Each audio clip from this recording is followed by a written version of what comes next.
Right, thanks to Kate. We're now live.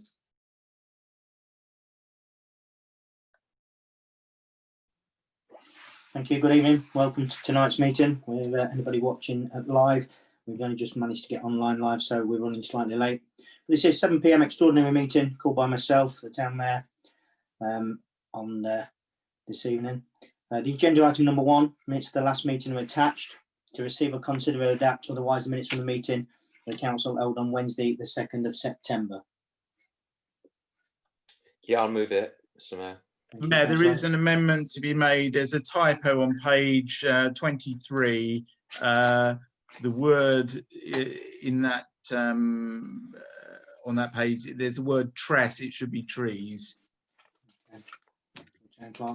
Still happy to move that, Councillor Anderson? Yeah, with that amendment. Thank you. Do I have a seconder, please? Yeah, I'll second that. I'll second Thank you. All in favour, please raise your virtual hands.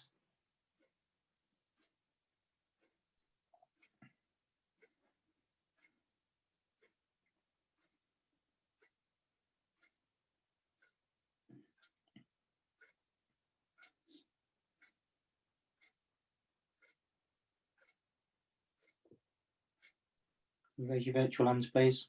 Not all. Thank you.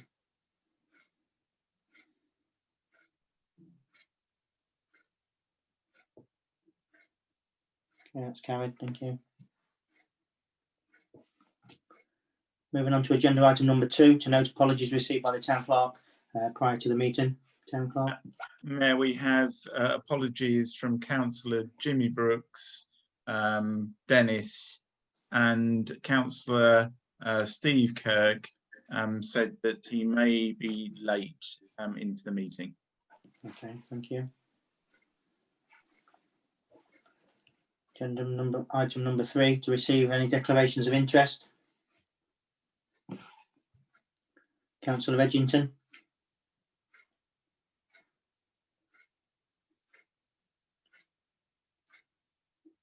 Councillor Edgington. I'll start afresh. As a member of East Lindsey District Council Planning Committee, to avoid any conflict of interest, I'll leave the meeting after item 5. But then I'm not involved in any planning issues. Thank you. Okay, thank you. Councillor Cunnington. Yeah, the same for me, please. Thank you. Councillor Billy Brooks. Yeah, that's the same for me, Mr. Mayor. Okay, thank you. Moving on to agenda item number 4, review of the Tower Gardens accessibility and sensory environment. The report is attached. To receive and consider the report in response to the council's request for more information and guidance in relation to the report considered at the council on the 2nd of September 2020. Mayor, I've produced this report. Obviously, the time constraints placed on me to do this were quite severe, which has meant that I've been unable to go into any real detail, and any costs within the report are therefore pretty much guesstimates at this stage based on information that we had to hand. So with that caveat, the report, I haven't focused on the introductory part of the report from the sensory advisor, nor have I done anything on the those elements that related to the town centre. So it's just focused on those parts that related to council-owned property, Tower Gardens specifically. I've tried to split the report up into the various areas of the gardens. So the Grand Parade entrance.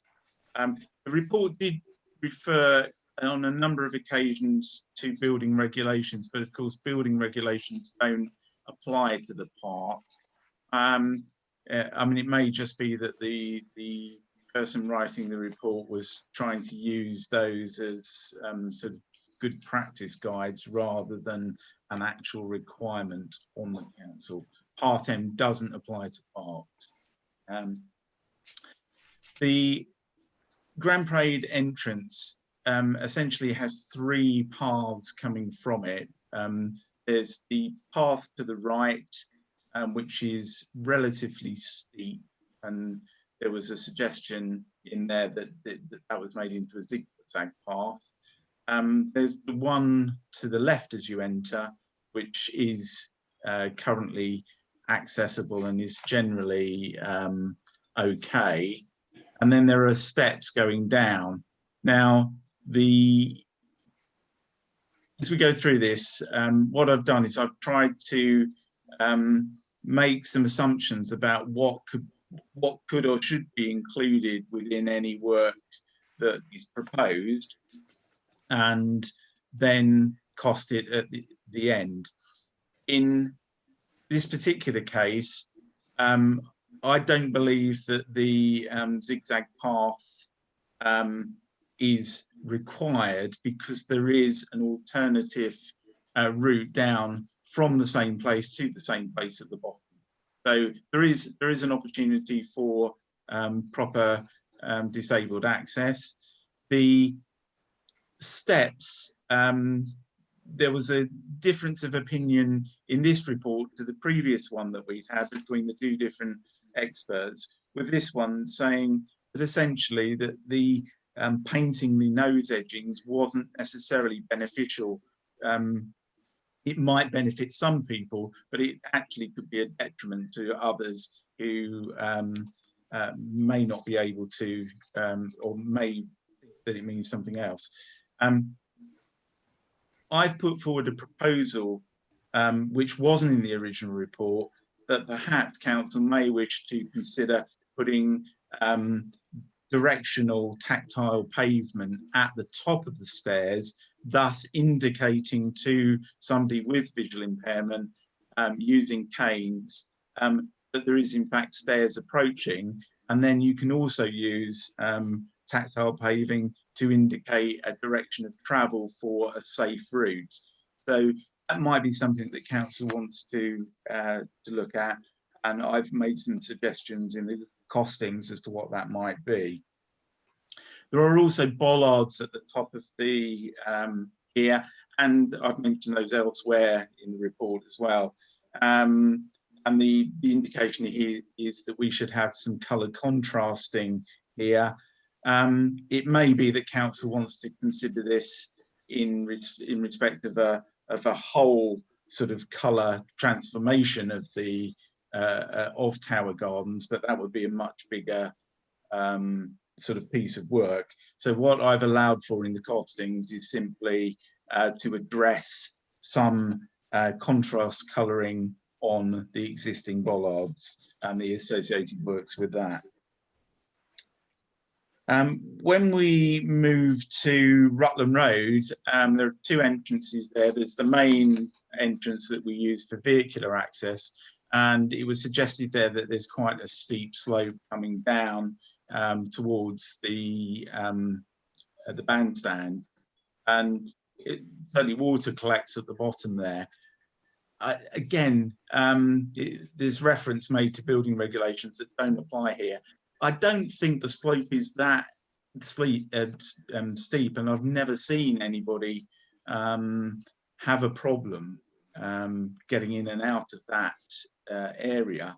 My concerns here would be that potentially you'd have to do quite a lot of work to change that, and that in turn could have impacts on the drainage, underlying services, etc., which we simply don't know without a proper survey what's under there.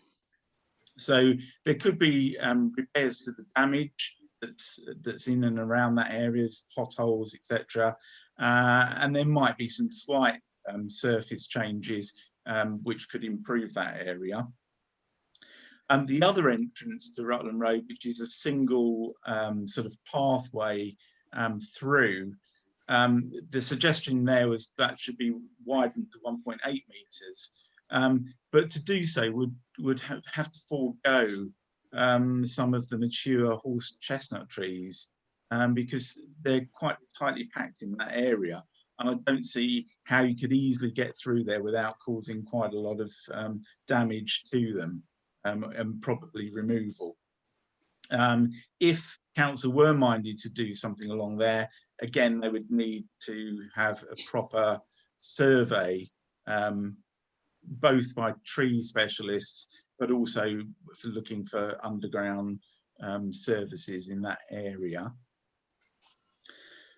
The Lumley Road entrance, I mean, we know there's been discussions, and I know I've been discussing this with Councillor Finley for some considerable time. There are some issues here, and the pigeons do cause a lot of mess. We've looked at what is possible with the existing structure, and we've started the process of looking at boarding up the sides. We've been in contact with the local, the owners of the shops there, and they would support some modification of those to try and prevent the pigeons coming, and a renewal of some of the pigeon spikes on the cross beams. Without a significant major redesign there, I don't think you're ever going to get rid of the pigeons completely in that area.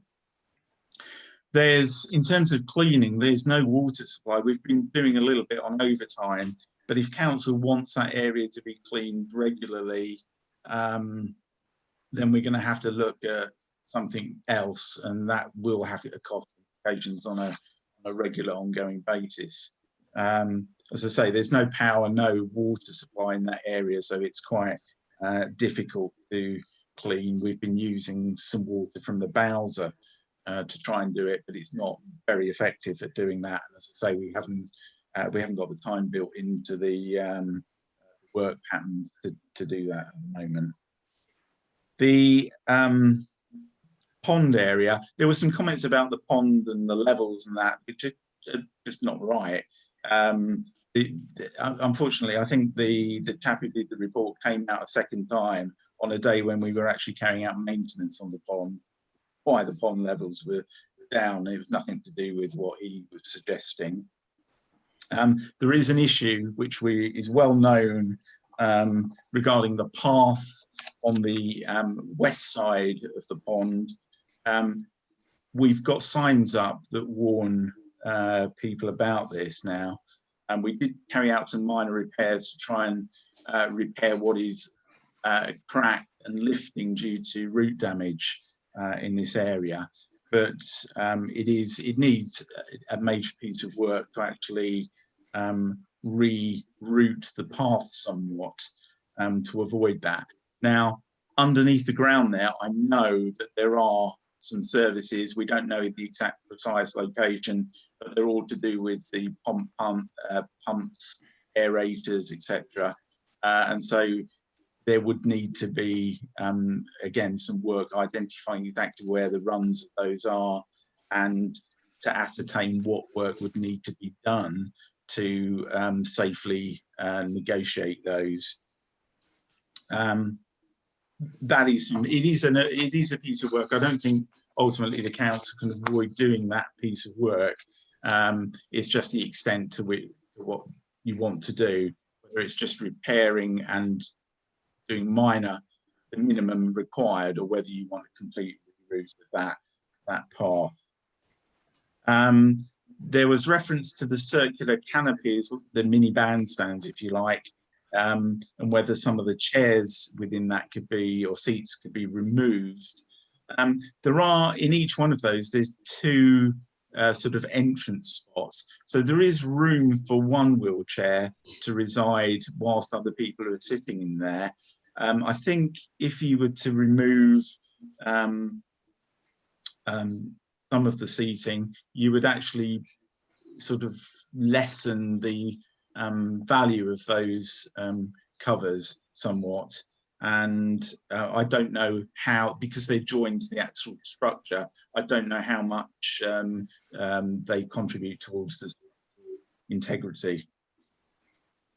The comments regarding the community building, I mean, the comment about the dog bowl didn't seem very sensible. It's moved around by customers. So we do put it back in a sensible place if we see that it's not, not where it's been left. And obviously we keep an eye on that. The barriers between the slope and the upper terrace, we have got barriers there, and they've been sized to give protection along that edge, but also leave open the steps at the eastern side of the terrace, which that's part of the feature of the building, really. Moving on to event areas, there was a mention of boulders. Where those boulders are on the path, I would suggest that we remove them. I think they're broken curbing. That's what it looks like to me. I've been out and looked at them. They look like they were probably there as a barrier to prevent people walking across, and over time they've been broken off and worn down. So I think those ones we should remove. I'll ask our gardeners to do that. The boulders which are in the around the pond area are part of the feature of the pond, and I don't think they really represent a massive trip hazard, because people shouldn't be in that area. The play area and zip wires. If the council are minded to put in additional equipment, I think realistically the area will need to be expanded slightly to accommodate it. I know on the day the person who came out and did the inspection looked at the feasibility of perhaps squeezing it in between the existing screen as another piece of equipment. But realistically, given the comments about having hazard markings and things like that, I don't think that's going to actually resolve the problem.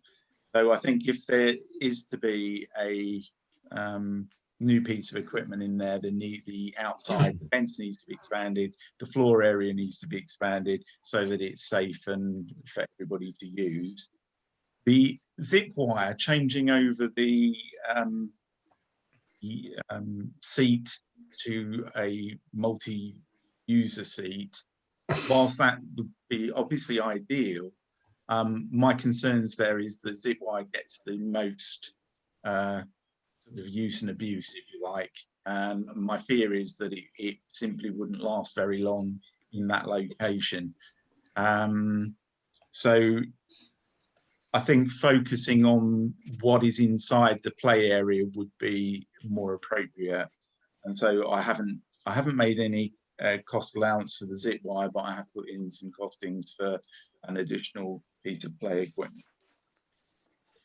The bench seats, council currently manages around 100 bench seats across the town and in Tower Gardens. We're now realistically on about a 10-year maintenance plan. So that includes often renewal of the slats, or at least very least payment treatment of those. We brought over those in Tower Gardens. They were pretty much all in reasonably poor condition, and so council may wish to include doing all of these in one go, bring them up to a suitable standard. I would recommend using composite material rather than wood replacing, because it's low maintenance going forward, and it is also more vandal proof as well. The costs have been put in for that. Yeah, there's mentioned again building regulations, they don't apply to park benches. Then moving on to the Century Garden, which was probably the biggest area. Clearly, when we had the last meeting, I don't think there was any sound or firm agreement about what council were looking for.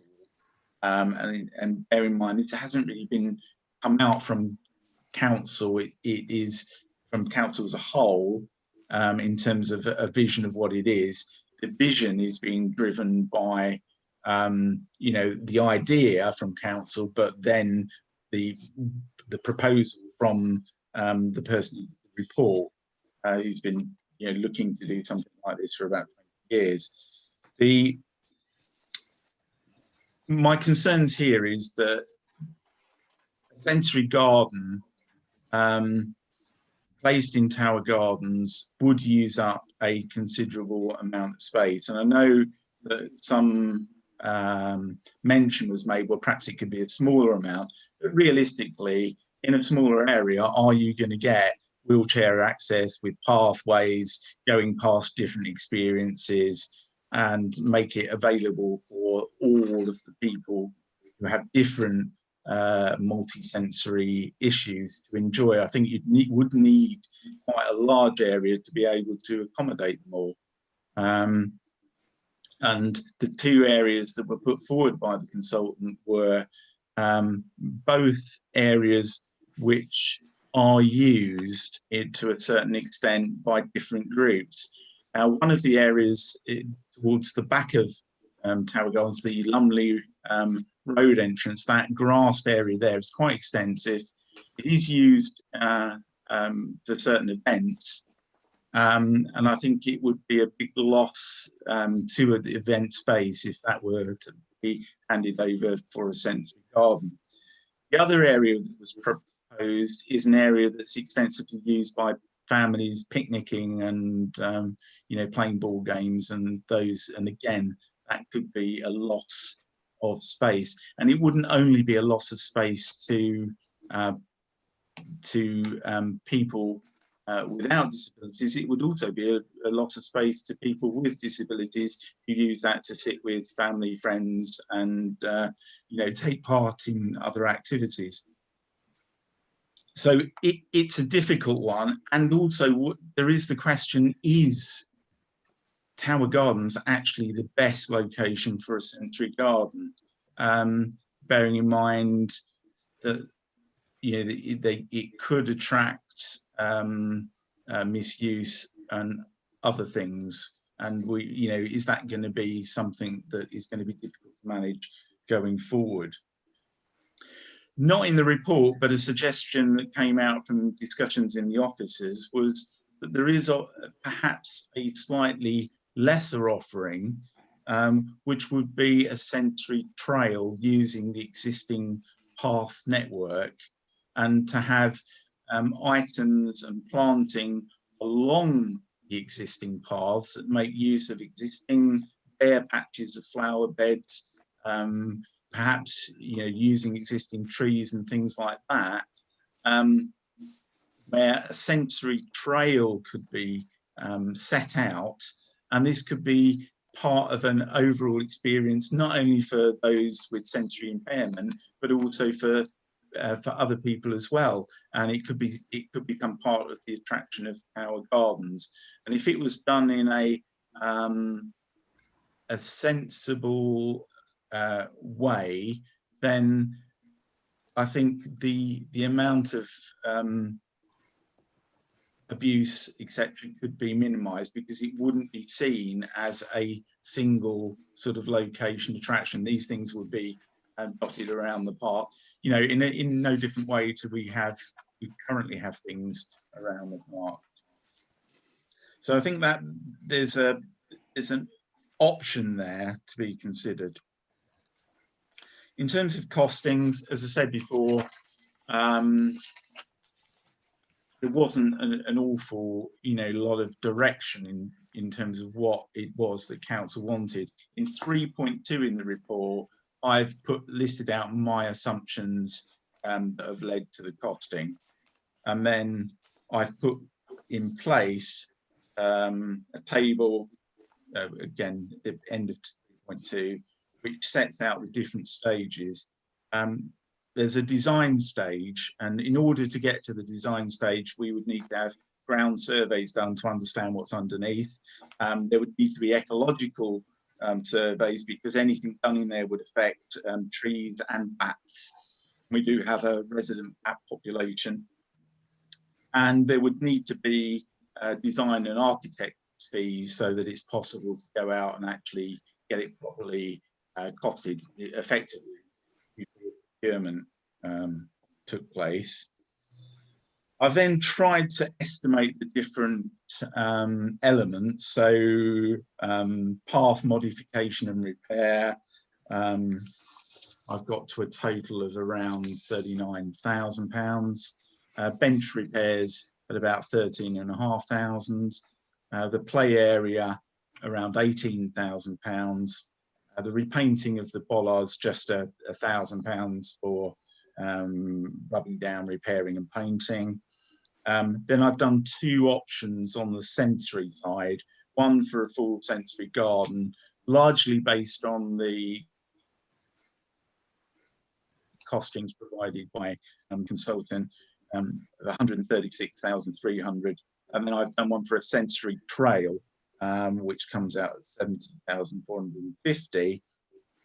I've set in there for some procurement and project management fees and costs of around £5,000, and that gives 2 option totals. Option 1 coming to a total of 221,000, and option 2 coming to a total of £100,000. So really, at this point, council needs to decide what it wants to do. What I would say is bear in mind there are likely to be ongoing revenue costs. So if, for example, you have a sensory garden or sensory trail, there will be maintenance and management of those, and it wouldn't be possible to do that with the existing staff. There isn't capacity in there to take on what would be potentially a significant piece of work with, seasonal planting, trimming, watering, all of those things that go with it. And similarly for a trail as well. If you decide on the Lumley Road entrance, if cleaning's required there, as I said, that would be an additional revenue as well. Timescale wise, I can't see how this could possibly be done by autumn 2021. I think it's just not possible. As I say, we would need to have surveys, design, all of that bottomed out and paid for, and then there may be, if there's significant changes, we'd need to look at getting consultation with the heritage people, it's gardens, and then there's the actual work itself, which I would presume you wouldn't want to be going on during the height of the season when the tourists are around. So as I say, it's now, I haven't made a recommendation as such. I've left it for this this meeting to discuss and decide how you want to go forward. Okay, thank you, Town Clerk. Thank you for your report in such a short time to do so, 2 weeks. It's all there for us to see.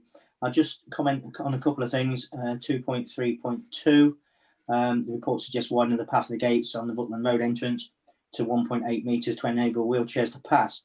We have 3 other entrances, exits, which would cater for this anyway. And if we was to do this in the current climate, we'd be looking at having a 4 metre pavement in place. So that comes up on the report. 2.5.2, there was only one trip hazard mentioned when myself and Councillor Cunnington walked around with the first gentleman that wrote the report. All the others were quite fine, apart from one, which was collecting water, but there is an alternative route through. And also, I would be concerned on why would we want to extend the play area to give ourselves more work and costings for maintenance and damage. And there was one thing left with the concerns as well with the Century Garden that I would pick up on is the disposal of soil and the topsoil for improvement when we was actually looking for costings for soil to protect our property at the last meeting. So that's just what I picked up on. I'll bring Councillor Anderson, please. Yeah, thank you. First and foremost, like yourself, I'd like to thank the clerk for giving a really detailed report in the amount of timescale that he's had. I thought tonight's meeting was about whether we could submit this into the town's plan. And I do believe now what the town clerk has done has enough information for us to submit into the town's fund plan. I've actually got the briefing papers here. I don't know if anybody else has seen it, but I have, of the town's plans for Mablethorpe and Skegness, which is going to the meeting in October. I think Councillor Time might have it, and Councillor Dennis, but I certainly have got it. And if you see what's on, the offer is on for Skegness, which does raise alarm bells with me, which I said is the FE campus, which I agree with. And then we've got the Skegness Gateway, which goes against what we say in our local development plan. But if you look at the other aspects of the town plan, Skegness Foreshore, £3 million has been allocated by East Lindsey, but no brief on it, like the clerk has done, where it says significant plans for the development of the southern boating lake area and completion of the public realm on the use of the foreshore. Okay, that is just nothing in it to what the money is going to be spent on. And if you go on to, which really concerns me, is part of the Skegness, this is Skegness Town's plan, is Hardy's attraction in Ingermells, £500,000 for an attraction there, part of a much larger scheme, which will bring significant private sector investment into redevelopment of Hardy's Animal Farm attraction in Ingermells. Well, what's the connection with Skegness? I don't know. But this is Skegness. This is what we asked for. This is part of Skegness. This is what Skegness residents use, the Tower Gardens, and for it should be open to everybody's use. And I think Councillor Cunnington made it us aware, more of us aware of the needs of disabled people. This isn't a blame game.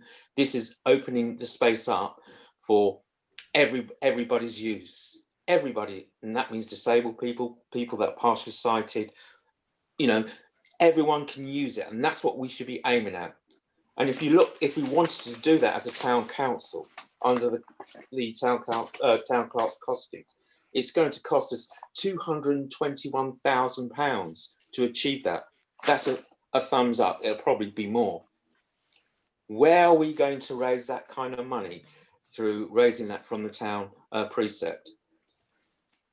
That's going to be a huge hike in the council tax that the residents will have to pay if we wanted to achieve this. Now is a time when we've got a golden opportunity with the town's fund, when we could actually put this case forward and get some benefit for the Skegness residents on the iconic park that we all know and love in Skegness, and get things done which is truly accessible for everybody's needs and wants in Skegness, both residents and holiday makers alike. And this is free for use, unlike some of the other projects which are incorporated for businesses, which are going to make money for businesses. And I'll stop there for now. Thank you. Councillor Richard Cunnington.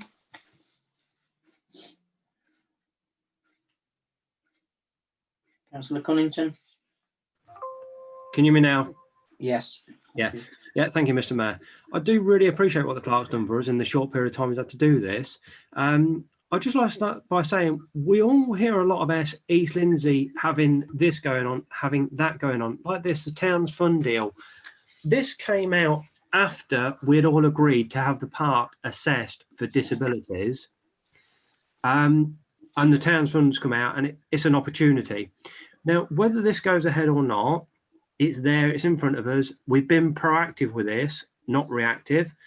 We do seem to be a little bit reactive. We've got nothing on the table to do with anything like this if it ever comes up again. And yes, it's there. It's for the community. It's for the visitors of the town, for the residents of the town, and it would make benefit to the town. It would increase people into the park. It would encourage people then to see the new building we've got with the cafe, probably increase revenue into there. And we've got the walkway into Tower Garden from Lumley Road. Within the original report from the gentleman that came out and did the report, he also said about a temporary fix to the roof, which the clerk, he's mentioned everything and he's been really good on what he's done. But there was just one thing I found the clerk missed out on, was the gel coating, which is a temporary fix rather than replacing the roof. There's some sort of a coating we can put on which stops pigeons, apparently. I don't know. I'm not into that. But that is another option we could put in there. But like Councillor Anderson said, there's a lot of money here to be spent to improve the gardens if we want to. What we've been given is a vision, and it depends on how we want to take that vision and how far we want to push it. And it's down to council really to decide on what they want to do with the vision. And that is all we've been given. It was a vision. It's not speculated we must do this. The building regulation side of it, I think the clerk got it. It's a good practice thing. If you can use those things in a building, you can use them in a park. The only thing I would say about the path going down to the right of the steps as you're coming off Grand Parade, that is the path where the public toilets are. Now, people are probably going to be more than likely to walk that side of the gardens rather than the other side. So that slope there, yeah, it's a little bit concerning. And regards to slope going over the bridge near the pond, yes, I can understand that it's going to be a big job to do that. But we could also look at lifting those paths. There's 3 paths there. There's the one that comes over the bridge, and it leads to the other path going across that. If we were to lift that and make a bit of a ramp out of it to take the slope out of all 3 paths, that's actually lifting it rather than digging down. So that's probably a better option than trying to try and reroute the path. We can actually lift all 3 paths a little bit somewhere along the line to correct that problem. And that's all I've got to say for now. Thank you very much. Thank you, Councillor Cunnington. Councillor Danny Brooks. Thank you, Mr. Mayor. I tend to agree with most of what's been said. I'd like to thank the clerk. I can't believe he's done such a thorough report in such a small space of time. Him and his team have worked fantastic on this. Now, I agree with Councillor Anderson. This is, I believe, to be put for the town's funds for Skegness. I know Ingermells and Chelsea St Leonard's come into that bit of Skegness, but I believe that we, Skegness, deserve the Tower Gardens to be put right. I can't see this ever happening unless we get the town's funds money, because most councils are going to be very short of money coming up. So I agree with Councillor Anderson. We need to put this in as it is. I think the clerk's done a good enough job, as Councillor Anderson said as well. The town funds money, it would appear has been spent already by East Lindsey, because they're using the excuse of there's no oven ready deal.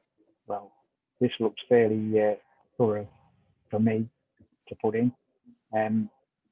I've got a couple of issues with it though, to be fair. Same as the Mayor said, I wouldn't want to see the Rutland Road entrance widened, because it would cost a lot more money than what we need to spend.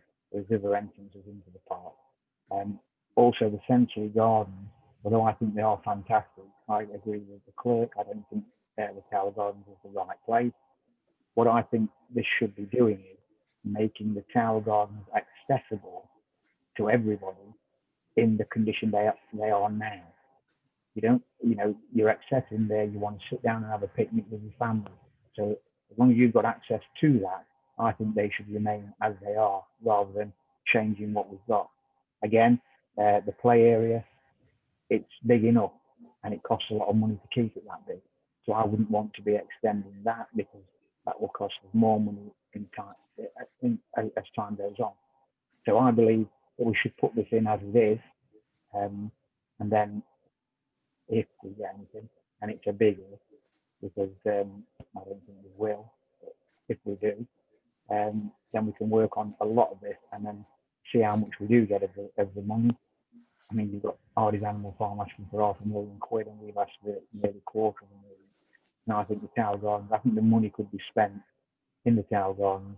I'm not sure that, that I would want a sensory garden, because I think you'd be losing picnic area, play area, and everybody can enjoy sitting down, having a soft drink and sandwiches. You don't have to have a sensory garden. And that's basically it. I think we need to get this put in for the funding. I don't think we can afford to do this without the funding. So it's down to the clerk. I think he's done a fantastic job so far. And that's basically all I've got to say for now. Thank you. Councillor Edgington, please. Yes, thank you, Mr. Mayor. Just a couple of observations. The clerk has said that he only had a relatively short period of time to come up with a report, and I think that has been said by other colleagues. For a hurried report, if you like, it's extremely thorough. But I think that, as the clerk has said in his conclusions, the costings he's got is severe amounts of variables there. So the costings, in actual fact, could be quite considerably higher than what is listed here. That is not to say that the project is not worthwhile pursuing, but I do feel that if we're going to put this forward, we need to have really detailed costings, because with these sort of variations, some people might say, well, have you really done your job thoroughly? Regarding the sensory garden, I think that the clerk's suggestion of a sensory pathway would be probably better, because it would the open areas we currently have could be used by everybody, whereas and so could the sensory path. So I think that is a quite good way of achieving that objective. So I would personally support a sensory path, and also I think that to pursue this we need to have detailed costings. I really do, because if you're putting forward a business proposal, that's what you have. You can't have variables of sort of 20%. It's a heck of a lot. And that's the sort of thing that governments do. They overrun all the time. So that's my comment anyway. Thank you. Thank you. Can I ask Councillor Saxon to turn his microphone off, please? Councillor Steve Kirk, please. Thank you very much, Mr. Mayor. Yeah, I'm not sure what list of projects Councillor Anderson has. I'm looking at a list now that's got 14 projects on it. Only one is actually an East Lindsey project, but one project that it has got on it is Town Centre Regeneration with support from Lincolnshire Heritage Tower Gardens. We've already got it on because I made it go on. So it's on the list. All it says next to costing is to be confirmed, because we're waiting for the form to be filled in and the costings. But it has, Councillor Brooks said, it will be about accessibility, because it's coming under the Town Centre Regeneration strand of the Towns Fund deal. So it's about making the Tower Gardens accessible for all. So it's a huge piece of work that unfortunately our officers, with support from, I can't remember the gentleman's name, at Heritage Lincolnshire and the officers at East Lindsey, will need to do now to actually get the form filled out in the format that the Towns Fund Board need. So I say it is one of 14. It's in there, but with no money next to it yet, because there was no money figure, no figure to put in. Thank you, Councillor Kirk. Councillor Danny Brooks. Thank you, Mr. Mayor. I'd like to thank Councillor Kirk for that information. That's good to know. I mean, would he agree that we need to put this in as it is? Otherwise, it will not get on the table at all. Because I don't, as Councillor Edgington says, I know that everybody would like the exact, or roughly the exact figures for what we need. However, I don't think we've got the time. I'm sure Councillor Kirk would be able to let me know. Access for everybody. That's what I think we need. Yeah, if I may come Thank back you. on that. You can. I was just going to ask you, Councillor Brooks, it was very faint, but yes, can you answer that for us, Councillor Kirk, please? I'll go in straight away, Councillor Brooks, for $250,000, absolute minimum, probably make it 300,000, and I think we've got until Friday to do it. Thank you, Councillor Kirk. Councillor Mark Anderson. Yeah, thank you, and thank you for Councillor Kirk for putting it in the bid in. In response to his request to what papers I've actually got the leaders' briefing, which was held on the 9th of September, that actually went to the executive at East Lindsey District Council, which is the Connected Coast, which is Sorry, Sorry. they're out of date papers, Councillor Anderson. Oh, right. Okay. Well, There's been meetings since then. That's all. That's okay. But I'm glad it's in, and thank you for being proactive. That's all I'm saying. But I'm going to propose, and I hope I get a seconder, that we put in a bid for £300,000, because what I see in the papers I have in front of me, okay, there is no detailed costings of any of the bids. It's all, not detailed. It's all just a guess of costings to a sum of figure. So I think we could be on safe ground of, say, £300,000 to go in as part of the town's fund, and I would like to make that as a proposal. Okay, thank you. Councillor Cunnington. Thank you, Mr. Mayor. I really appreciate everything everybody's done on this, including Councillor Kirk there. He's put it in really great. Thank Councillor Anderson. He supported this all the way through. I would like to see the play area adapted, because we're talking inclusion and making it suitable for everybody. The gardens are what they are. If we go for a trail or a garden or whatever, that's council's decision. But I don't think we can say it's accessible for all if we haven't got accessible play equipment for children to be able to play with their smaller brothers and sisters. So I think we need to go along the lines of the park, and I'm more than happy to second Councillor Anderson. Thank you. Okay, thank you. Councillor Ty. Thank you, Mr. Mayor. Yes, what we need to do is definitely get that in as quickly as possible, because it goes for it to be looked at, and then there'll be a consultation period. I can't think how long that is, but it's a good 6 months anyway. Consultation on all things that are in. As Councillor Kirk said, and I'm very pleased with him for getting that in. Go in for 300,000 and just get it there by the end of next week, really. Thank you. Thank you. I think Councillor Kirk said it was by this Friday, and he did ask for that we put in for 300,000. It has been proposed by Councillor Anderson, and Councillor Ty seconded it. Has anybody got any other comments on this before we go? Councillor Danny Brooks. Sorry, Town Clerk. Mayor, I'm not entirely clear, because I haven't seen any of the forms, so I don't know exactly what's required to actually take this forward by Friday, which is only 2 days away. Within that time period, we have another working group meeting, and I've got other meetings planned as well for tomorrow. I don't know the extent of the amount of work that's required, and if you're not including the sensory gardens, which it appears that you're not, I'm not clear what the 300,000 is for and what level of detail I would need to provide in order for that submission to be made. Yeah, it's easy to make that decision. We'll bid for 300,000, but having gone through, a bidding process before for heritage fund, for lottery funding, when we were looking originally at a bigger pavilion, I know the amount of work that's required and the amount of detail that's required, even at the initial stages. I mean, I haven't seen this application. I don't know how much work is involved, or even whether it's possible to get it done by Friday.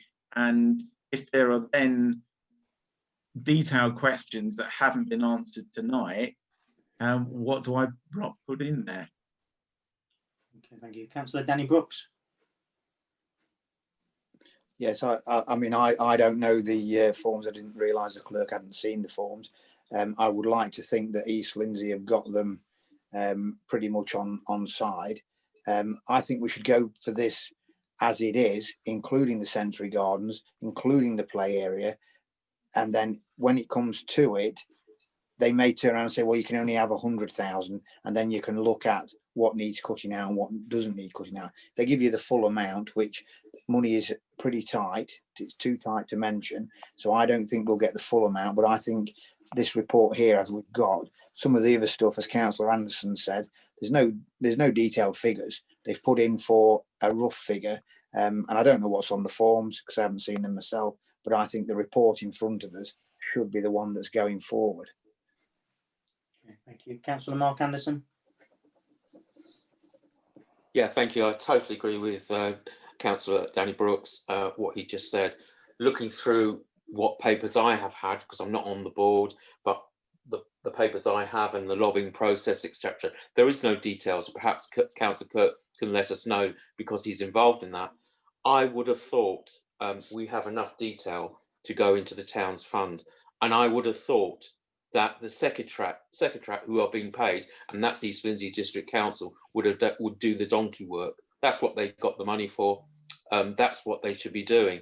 When it comes to it, they got consultants there, Rose Generation, I see, and other consultants there who are being paid for to do this kind of work that the town clerk is asking for to be done. They've been paid by the government, so therefore they should be doing the work that on behalf of this bid that goes through. I think we need to make a bid of 300,000. We'd be lucky, as what Councillor Brooks says, if we get 100k, to be honest, on the scheme of things. But if we don't do it, we'll never get. Thank you.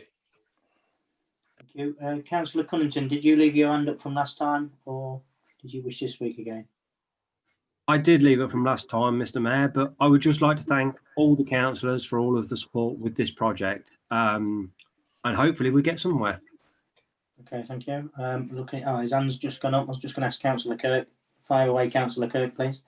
Yeah, thank you very much. Yeah, I'm just texting the officer now at East Lindsey to get in contact with us first thing tomorrow morning. Yeah, you don't have to put in an exact figure because that's not how the system works. Basically, when this has all gone through scrutiny, which it goes through a first round of scrutiny with the government, when it goes, the final submission is made in October, they will then look at our list, see how it meets their criteria, and then pick some or all of the projects they would like to work up in detail. So I think there's currently 13, 14 projects in the list. They may pick just 2 of them. They may pick all 14. That'll be their decision. So we don't have to have everything worked up at the moment. Nobody does, but there are certain things you have to have. So you have to have the certain things, which is how it ties in with their strand. So I'll contact a lady called Lydia at East Lindsey now and ask her to contact the town clerk in the morning. And yes, they do have people helped. I think the form that was filled in for the Beals was filled in, in less than a day. So it's not a huge amount of work like it is if you're going for your own pot of funding, like the town clerk tried to do last time. So it's not that process, it's a different process. This is about collecting ideas and ballpark figures. Okay, thank you. Councillor Danny Brooks. Yeah, just a quick one, Mr. Mayor. Yeah, totally agree with Councillor Kirk and Councillor Anderson. East Lindsey, whatever we think, won't want to lose 25 million, and they would like to spend it on the whole of the coast. That's fair enough. They've got a bid in Mablethorpe as well. They won't want to lose any of it. So everything, if we can put ours in, they will push it the same as they push all of the bids because they want the money as much as we do. Okay, thank you. Councillor Tony Ty. Thank you, Mr. Mayor. Looking at this document, town clerk, it looks like this is sufficient at this first phase. I would personally just put this together, wait till Councillor Kirk comes back with Lydia's, whatever she says, and get that in, and let's see where we are. But at the end of the day, it's all to do with what they think is good to go. So let's get it in and see where we are. Thank you, Mr. Mayor.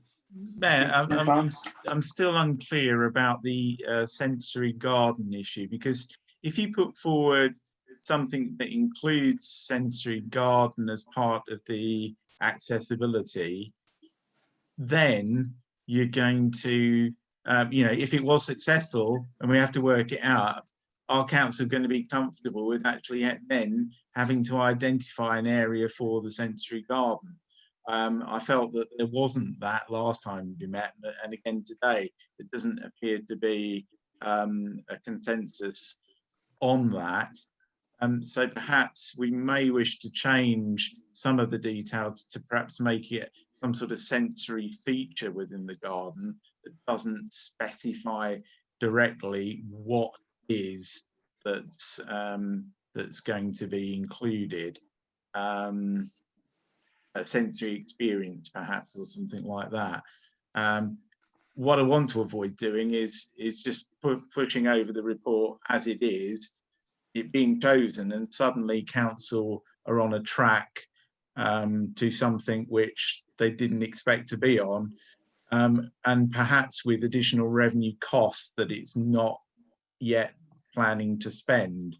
So I think we just need to be a little bit careful about how that's worded, so that there's still some room, if the project is chosen, for council to actually still define the scope of it and not be tied down too much to this is what we're going to do and we're just doing the costings of it then.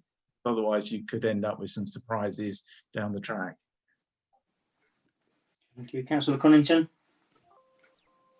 Yeah, thank you again, Mr. Mayor.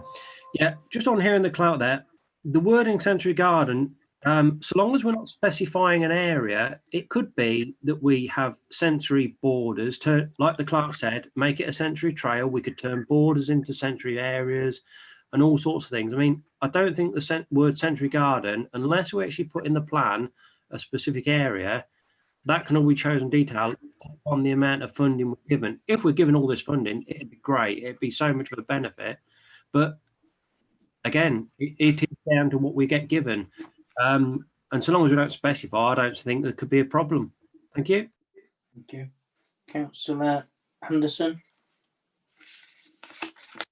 Yeah, totally agree with the town clerk. I think we need to take out sensory garden, and Councillor Cunnington said what I wanted to say. If we can put in as a proposer sensory experience or sensory trail, and leave out the garden bit, because again, that might take up some of the land use that we don't want to lose.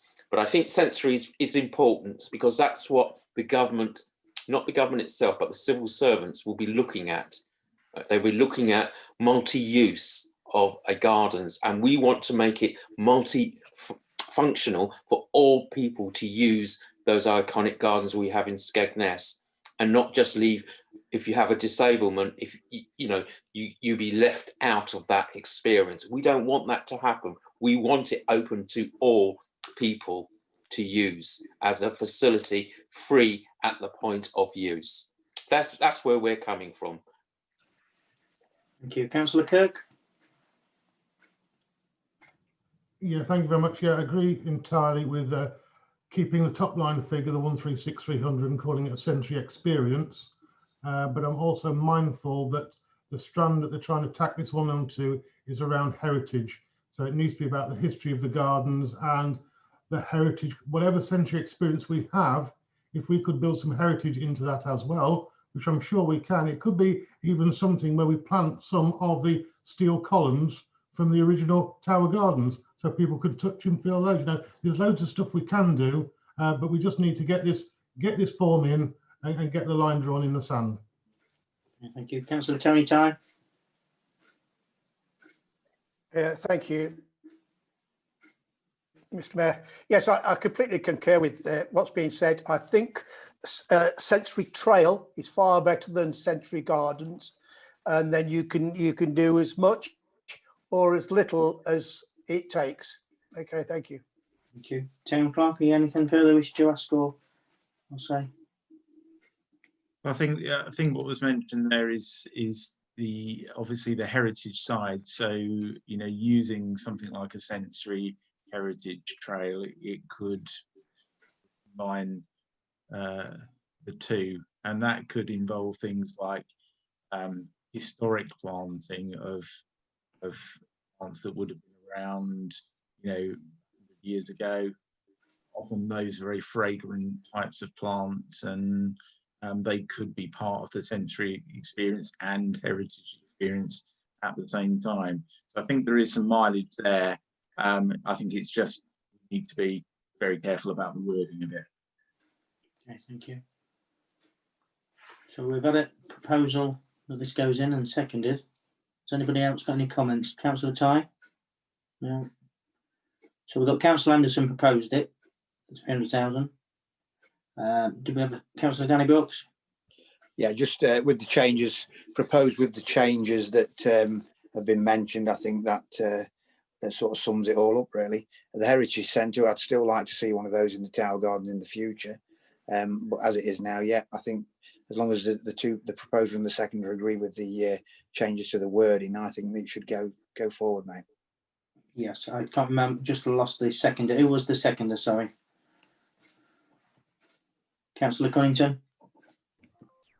Yeah, more than happy to second it, Mr. Mayor. Okay then, so we've got Councillor Kirk, he's got in touch. Hopefully the town clerk will have some news. So we've got the proposals in front of you and secondly what we're aiming for. We're going to put in the 300,000. All in favour, please show.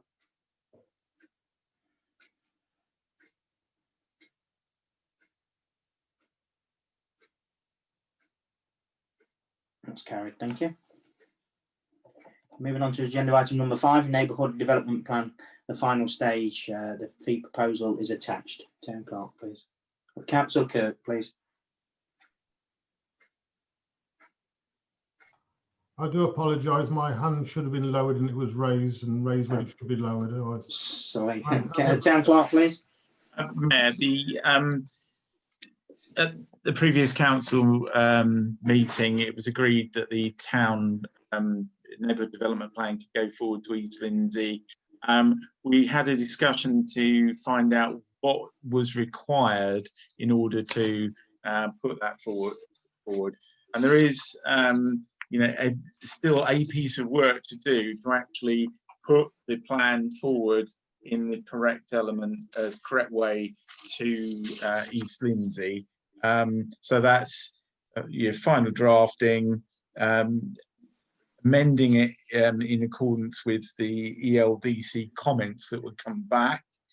Then there's a statutory public consultation, a consultation statement, a condition statement, and then there's a finalisation of the plan for submission. So it's a bit of an iterative process there.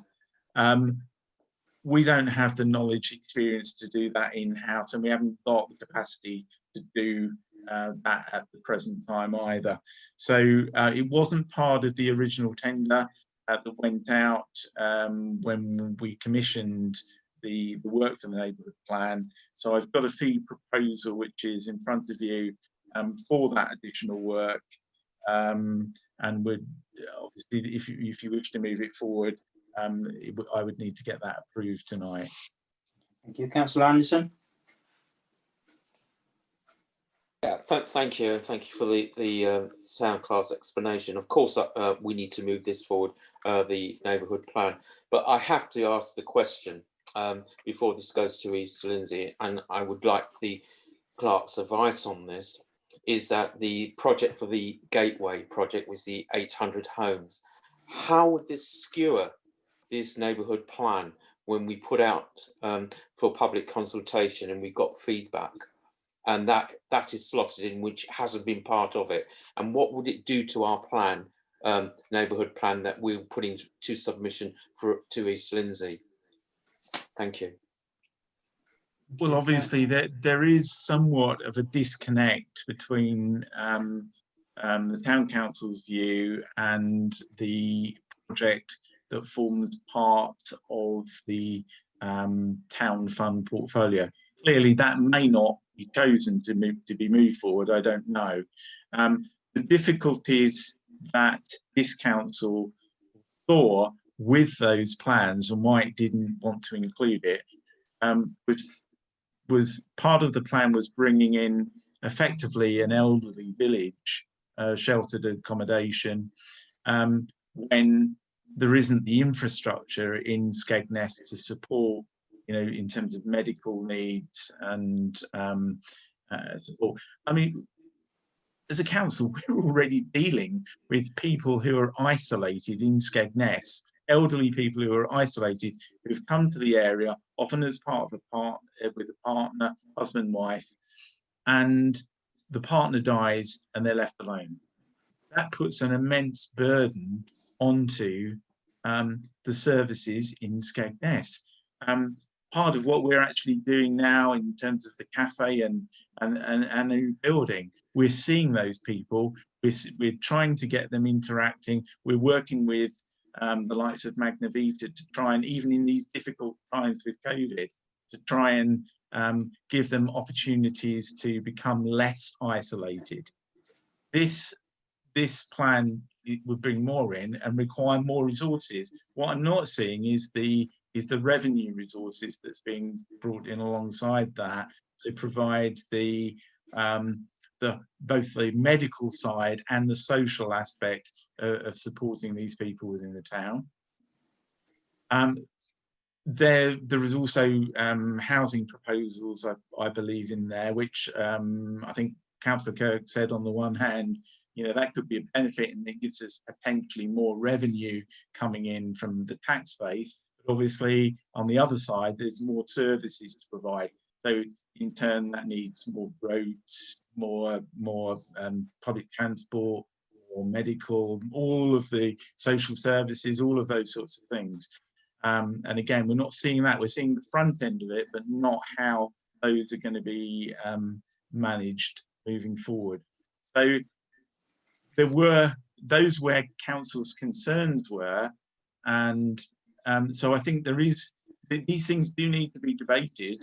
I don't know whether that will come forward as, you know, one of the final projects, but yes, there is as I said, a disconnect between the council's view in terms of the neighbourhood development plan and the town fund plan as it's being brought forward. Thank you. Councillor Sue Blackburn. Yeah, I'd just like to propose that we move forward with this final stage, because otherwise it's just a complete waste of time and money that we've spent over the last 5 years. There's been a lot of work put into this and a lot of money already spent. And to stop at this final stage would be complete madness. So I propose we should go forward with it. Councillor Saxon.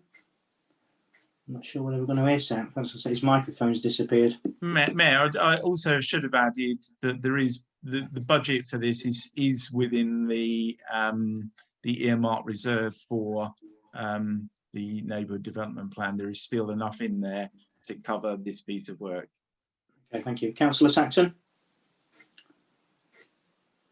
Councillor Saxon. You need to unmute your microphone, Councillor Saxon.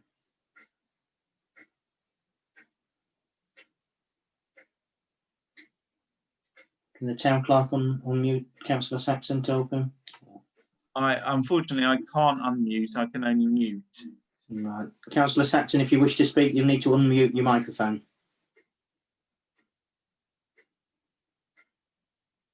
No. Councillor Edgington.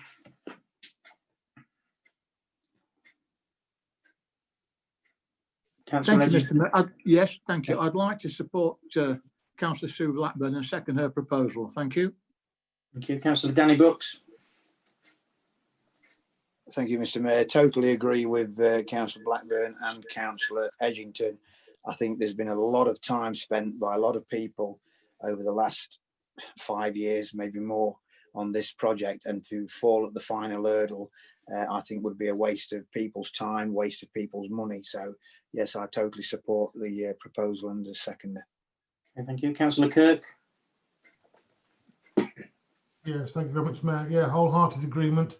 If we had this in place last year, we wouldn't be looking at 800 or 1,000 homes, because they'd have to be minded to our plan. But, you know, because it's dragged on so long, and, you know, a lot longer than the 5 years that Councillor Brooke mentioned, it was started many, many years ago under a scheme where Councillor Ty was actually the chairman of it, all those many, many years ago. And it's he'll remind me how many years it is, but it certainly is a long, long time. The clerk echoed all the concerns I raised at the last meeting about the Gateway project. Yes, it's fantastic. Yes, it will bring us more money. But yeah, it'll bring us more grass verges to cut.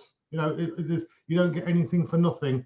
And I know there'll be 106 agreements in place to go to the NHS and things like that, but that doesn't mean we'll have new GPs. So, you know, any development is a double-edged sword.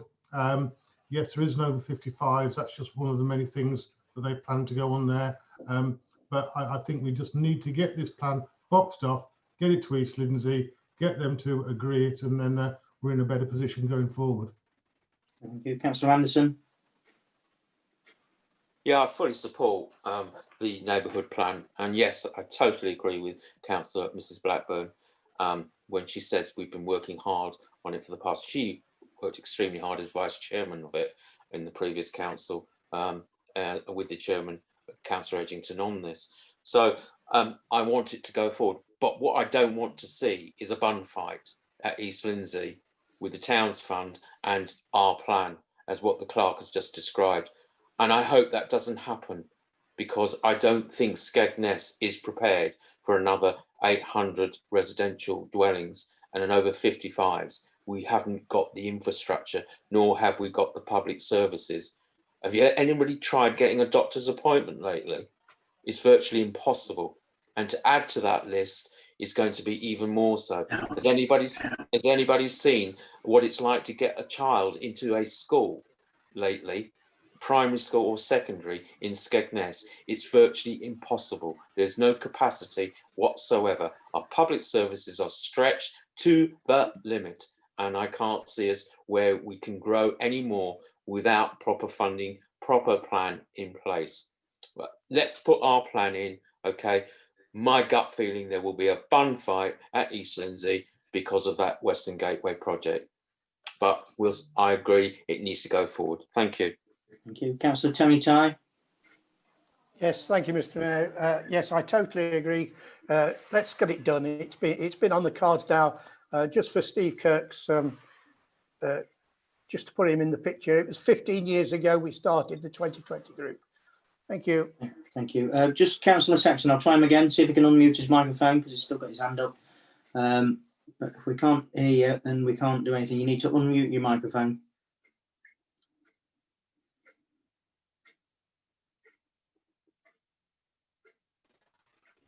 That's it. Now can you speak, Councillor Saxon? Councillor Saxon? I'm sorry, I must have lost connectivity. So we've had it proposed and seconded, and you know what you're voting for, so please use your virtual hands.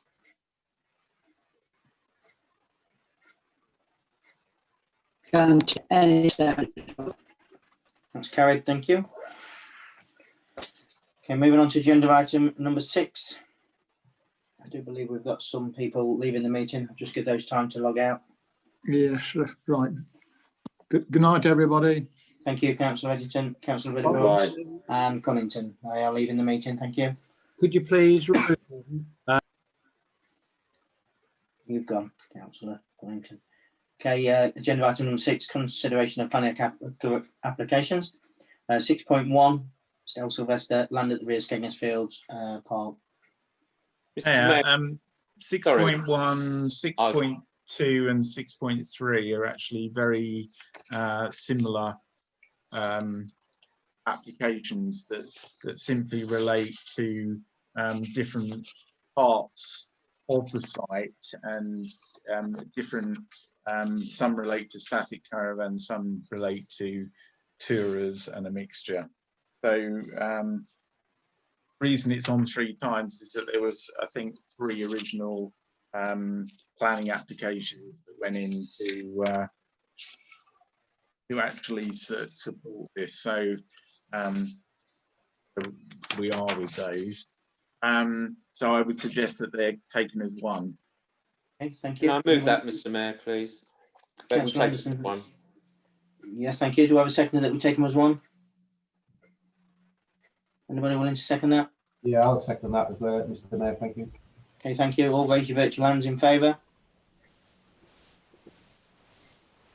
Carried, thank you. Councillor Burnham.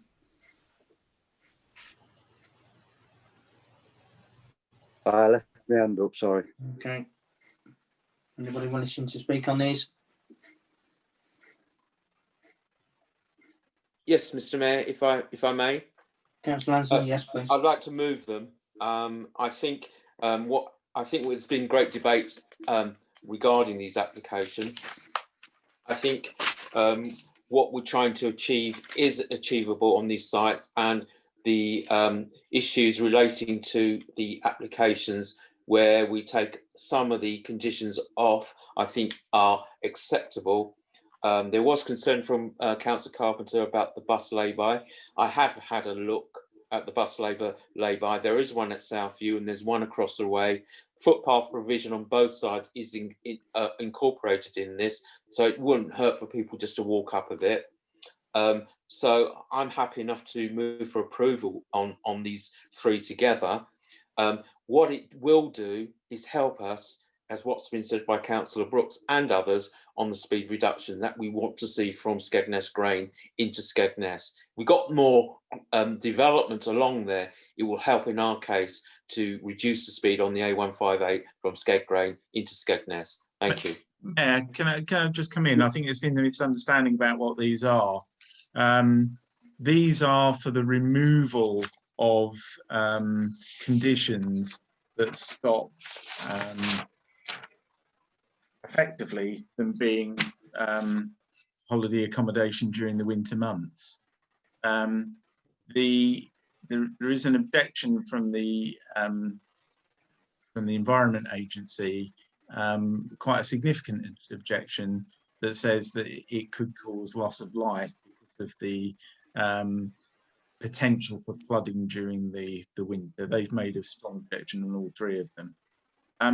I think for council's perspective, there's a balance here that you may want to consider.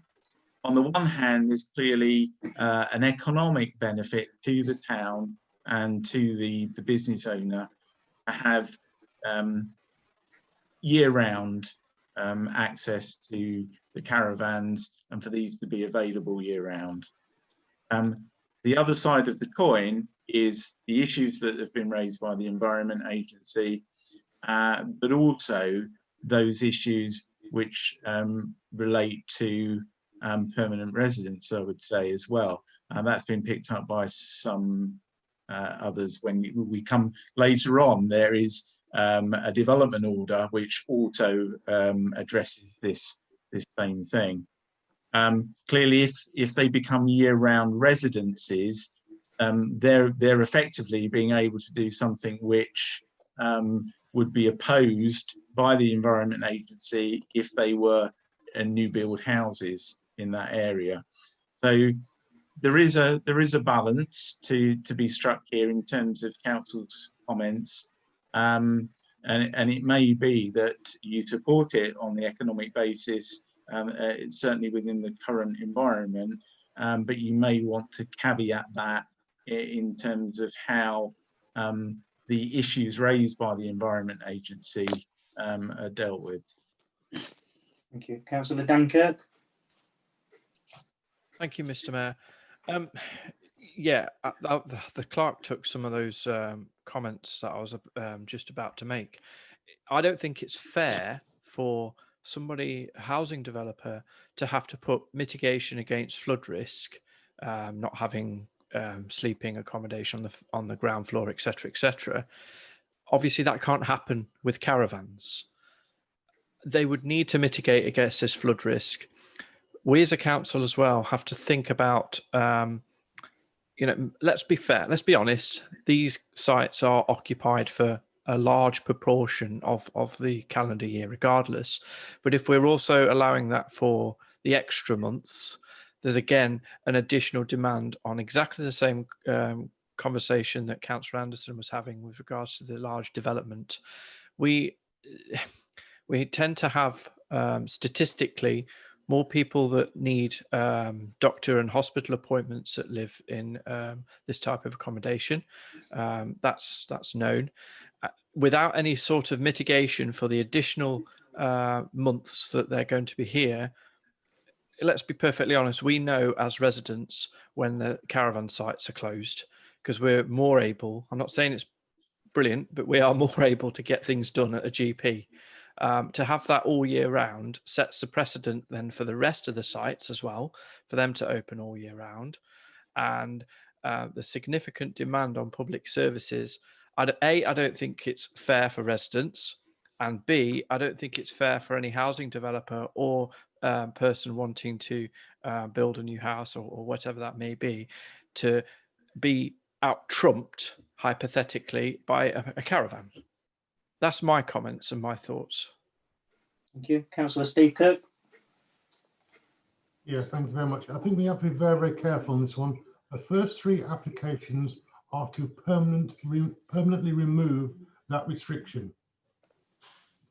If we look at 6.8, that is an application to put a local development order, which allows that to happen, but for a fixed 2-year period with safeguards in, i.e. they must be able to prove they have other residents and the site owners must put in flood risk mitigation.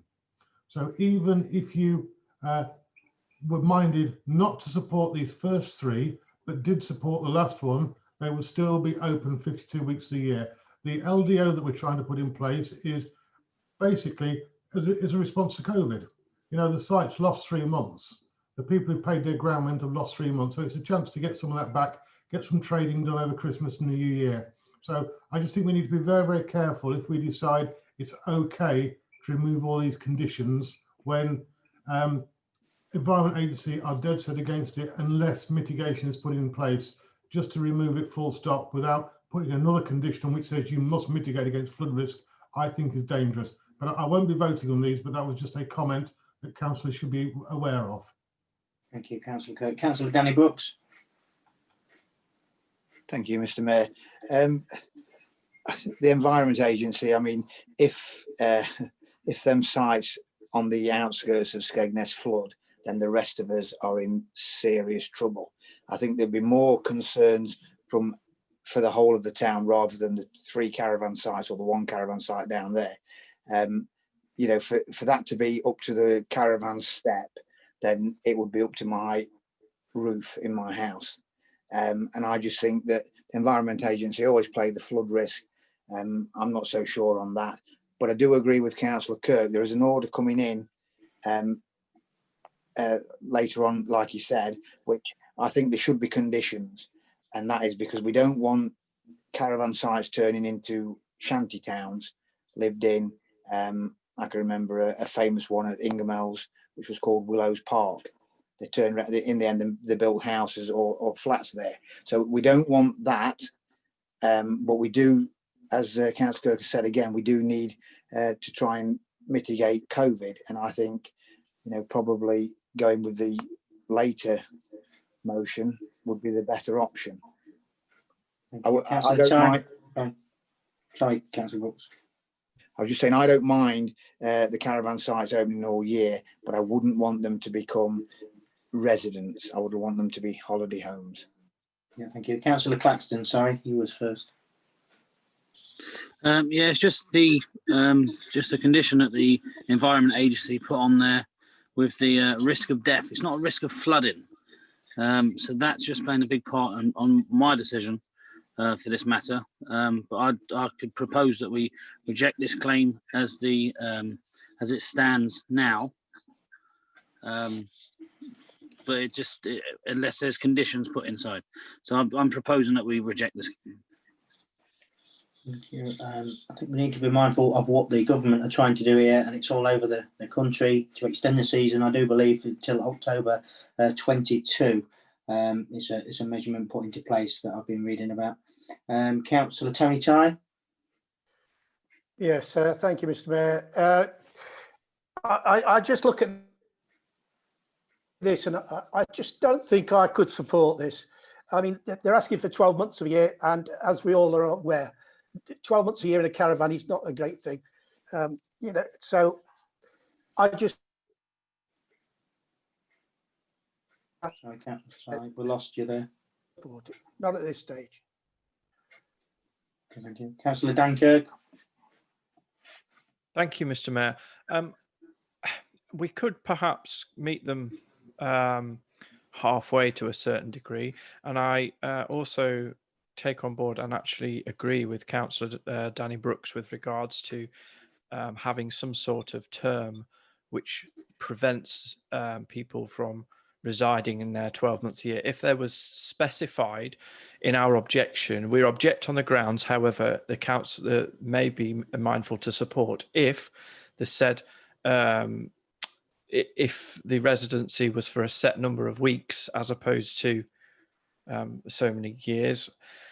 And in addition to that, I think it's quite reasonable for it to be a short term, allowing it to happen for the next 2 years to be reviewed. And if it's not resumed, then it would fall back to its original state. So I'm looking for support from Councillor Danny Brooks. So I'd be... May, would it be, just picking up on what Councillor Kirk said earlier on, Steve Kirk said earlier on, I think what he was implying was that if you supported the later development order, which has a 2-year life and has got additional mitigations in it, that would allow these to follow that rule, but wouldn't give them the permanent relief which they're asking for. Yeah, I fully agree, Town Clerk, because like I suggested, that it was the government, they're extending this to October. Those caravan sites could stay up till October 2020, from now all the way through until October 2020. And I think we wouldn't be asking much if we followed them guidelines to have them dates put in. Thank you, Mr. I've got a lot of hands up here. I hadn't finished, Mr. Mayor, sorry. Yeah, sorry, Councillor Kirk, just 1 second. I've got a lot of hands up that are still remaining from last time. Okay. And it's hard to chair a meeting and get people in the right area if they're still leaving their hands up. So Councillor Dan Kirk, please. Thank you. The clerk just kind of summarised my point. I think I'd be happy and mindful to support this application with the caveat that it is a fixed term to be reviewed in 2 years' time, like the subsequent application that's coming a bit later. And in addition to that, preventing a resident from perhaps staying in there for the full 12-month term. I'd be happy with that. But if that's not agreed by council, then I personally would object. Can I raise a point of information, please, Mr. Mayor? Councillor Kirk, yes. Yeah, just for Councillor Kirk's Junior, the application at 6.8 would cover every caravan park, every holiday park on the coast.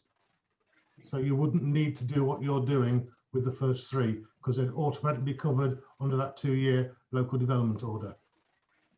Thank you, Councillor Kirk. Councillor Sue Blackburn. Yeah, I was just going to say, we really have got to vote on the applications as they are. These are asking for all year forever. So we need to, I would like to second Councillor Claxton's remark. We refuse these. We'll get a chance to vote on the other one later on. So I'd like to second the motion that Councillor Saxon that we don't support these 3. Okay, thank you. Councillor Mark Anderson.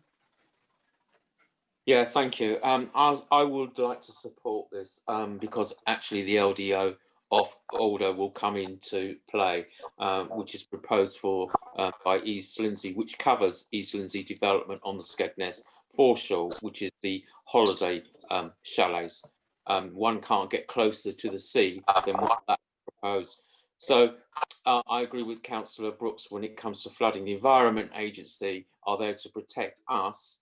And they, of course, will say they don't want development in Skegness. No, I agree. I agree that I don't want to see people living in caravans all year round.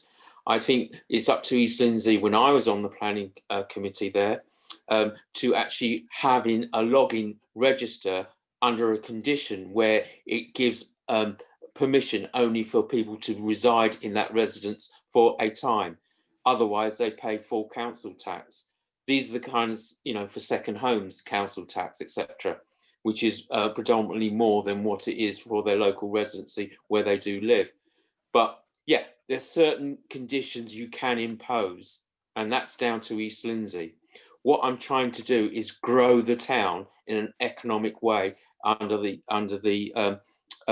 hospitality and leisure industry, which we desperately need now and also during the winter months as well. But it's got to be done right, it's got to be conditioned right, and that's where East Lindsey come into play. Thank you. Thank you. Looking at that, what you just said, Councillor Anderson, we support it for the tourism industry and go further. And it wouldn't, you know, a lot of people have to get out for 7 weeks, which I think would be okay. Councillor Danny Brooks, please. Thank you, Mr. Mayor. I'd like to support Dan Kirk, Councillor Dan Kirk. The problem with waiting for the development order later on, I believe that's out for consultation. So if we oppose these three without putting any conditions in and the LDO doesn't go through, then he's lost out as well. I think if we can put on, we support with conditions, as Councillor Anderson has said, Councillor Kirk has said, Dan Kirk has said, then I don't see a problem. So I think we need to support with comments and conditions on. If the development order doesn't go through, then at least somebody has still got extra money coming in for the town. So I mean, I hope that the development order does go through, but when it's out of consultation, it may not, unless it's already a done deal, which I hope that we wouldn't do that. But I would still support these, and I would second Dan Kirk's motion. Okay, thank you. Councillor Steve Kirk, are you wishing to talk again? No, I apologise. I forgot to lower my hand. Okay. Councillor Brooks, if you'd like to lower your hand, because we're going to be on voting on 2 issues in a minute. Councillor Trevor Burnham, you wish to speak? Yeah, just like to declare an interest, so I won't be voting at all. Okay, thank you. If you'd like to lower your hand. So we've got the first proposal is for Councillor Claxton to reject these items, and it's been seconded by Councillor Blackburn. So all raise your virtual hands if you want to reject this.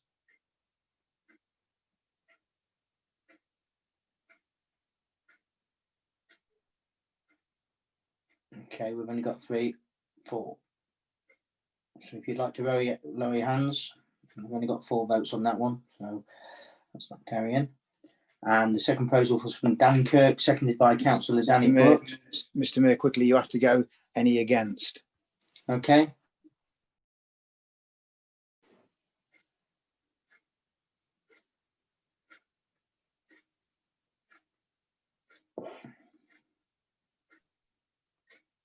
Is there any against this?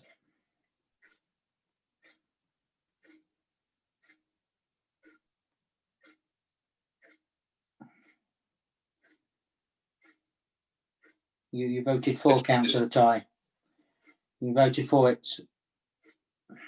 Sorry, okay, Mr. Mayor, I thought you said anyone against this. Yes, but it's against the motion that we're against it, not voting for it. You're voting against it. I apologise. That's a tied vote, Mayor. It's a tied vote. Okay. Mr. Mayor, can I have some information here? Okay. Is it? I'm getting confused. Okay. Are we against the refusal? Are those people raising their hands against the refusal proposition? Sorry. The council, it was proposed by Councillor Claxton and seconded by Councillor Blackburn that we reject this. So I asked all in favour, and then I asked who was against that, and that was a tied vote. Now we're going to go to the next vote for Councillor Kirk's proposal with the recommendations in, which was seconded by Councillor Danny Brooks. So Mayor, just for clarity, can I be clear that effectively what's being said for this second vote is that the council would support it if the criteria that apply to the development order are in place? That's absolutely correct. I support that. Okay, thank you. Councillor Claxton, you wishing to speak? Yes, please. I'd like. Is it too late to have this vote recorded? No, Or should I do it at the beginning? Yeah, I would like the recorded vote, please. Town clerk?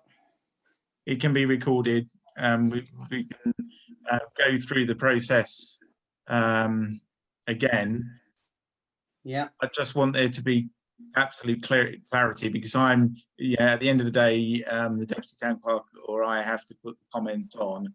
I just want to be absolutely clear with what is being voted on. Okay. The second vote, I seem to be under the impression that it was to put in place the same conditions that apply within the development order to the, in other words, limiting it in the same way that the development order would limit. Which is 6.8. Yeah, which is 6.8. If that's not the case, then can it be explained exactly what those criteria are again? Okay. I'm not Thank you. entirely clear. No, and I'm not. Councillor Danny Brooks. Thank you, Mr. Mayor. Yes, I agree. I believe that is the situation. That we go with the local development order on this application in case the local development order doesn't go through. These caravan sites will still be allowed if we support that. There's got to be conditions in to make sure that it is only for it is, and the clerk is right. We would like to have the same conditions as in the local development order. Okay, thank you. Councillor Dan Kirk. Thank you, Mr. Mayor. Yeah, I concur exactly with what the clerk and Danny Brooks. The intent was to give these the applicant 2 bites at the cherry, essentially. If for whatever reason that doesn't go through, it seems quite logical and reasoned that if they did choose to amend their application or put a new application, then I believe that I would support that. Thank you. Now, Mayor, Councillor Claxton has asked for a recorded vote. Is he wanting a recorded vote on the original proposal, in which case we'll need to rerun that, or is he asking for a recorded vote on the second proposal by Councillor Brooks? Councillor Claxton. I want a recorded vote on my proposal to reject the plans for this one. Okay.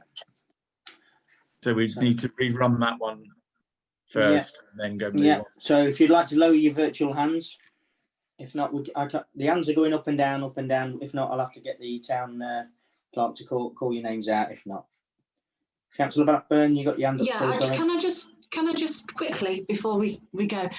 I was also under the impression that we were voting on the application that was put before us, not one that we want to change. We vote on what's there, and then if it doesn't go through, then the applicant would have the chance to put his application back amended.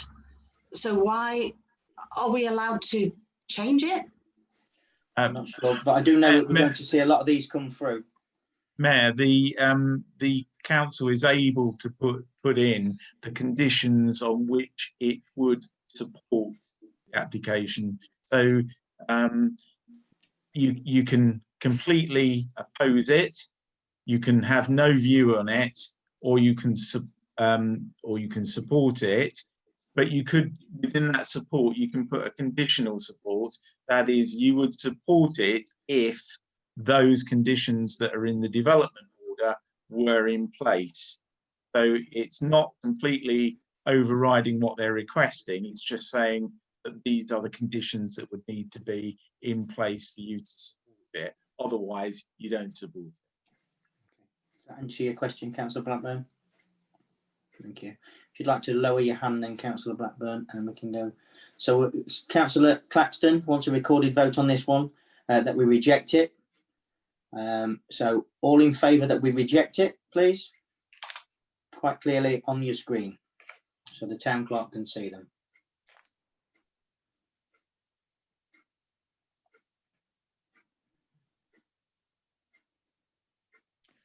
Right, so far we have supporting that proposal is Councillor Tighe, Councillor Blackburn, Councillor Claxton, Councillor Empson and Councillor Barry. So that is 5.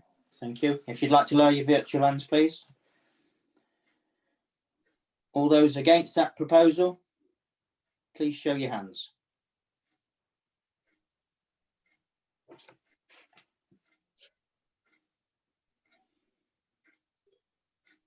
and that is Councillor Kirk, Dan Kirk, Councillor Brooks, Councillor Anderson, and the Mayor. So that's 4. So on that basis, the decision is that the council has voted to object. Thank you.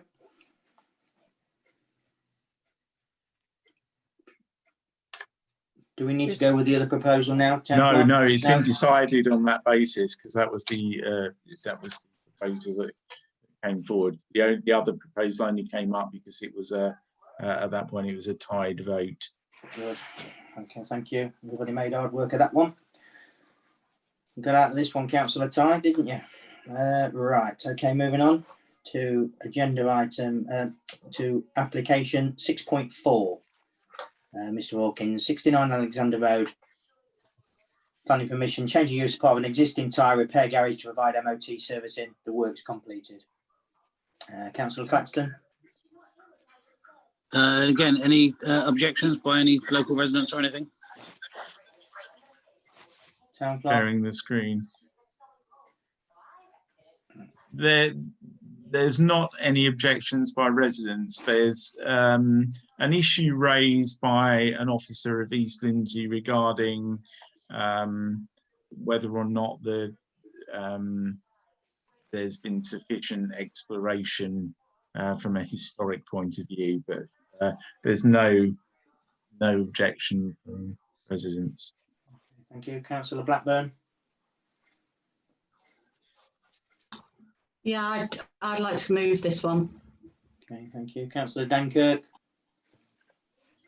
Thank you, Mr. Mayor. Yeah, I'll second that we support this motion, this application. Thank you. Councillor Anderson, you wishing to comment? No, just move to the vote. Okay, move to the vote. All in favour, please show.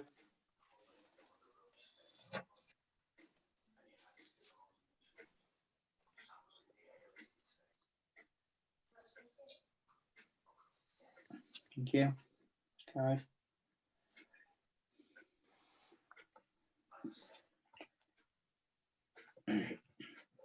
Moving on to the next planning application, 6.5. The Wildstone Group advertising, consent to display one number internally illuminated digital freestanding sign adjacent to 93 Roman Bank, Skegness. Councillor Danny Brooks. Sorry, Mr. Mayor, left my hand up for the vote. Okay, Councillor, no problem. Councillor Dankirk. I propose that we support the application. I personally think it'll be a bit more attractive than a paper-based system. So yeah, I propose that we support. Thank you. Fully agree. I'm happy to support that myself due to all the posters always being torn off. So it's been proposed and seconded that we approve this. All in favour, please show. Thank you. That's carried.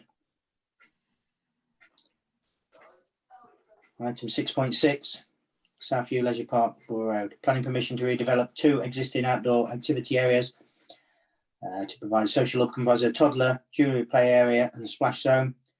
2 number of catering containers, plant room, covered seating area, sunbathing zone, nature trail, a large boathouse terrace, ropes, arts, crafts, seating area. A container used as a briefing, 2 numbers, catering containers, and a dog activity area with associated equipment.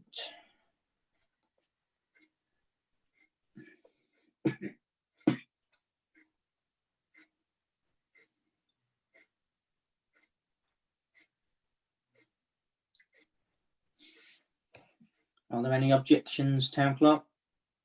Not at the current time. Okay, thank you. Councillor Ty.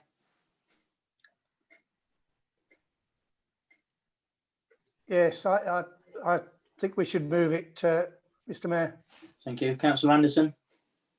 Yeah, happy to second it. It's nice to see this kind of investment in an area, in our holiday park, that will enhance it for everybody's use. Thank you. Okay, thank you. All in favour, please show.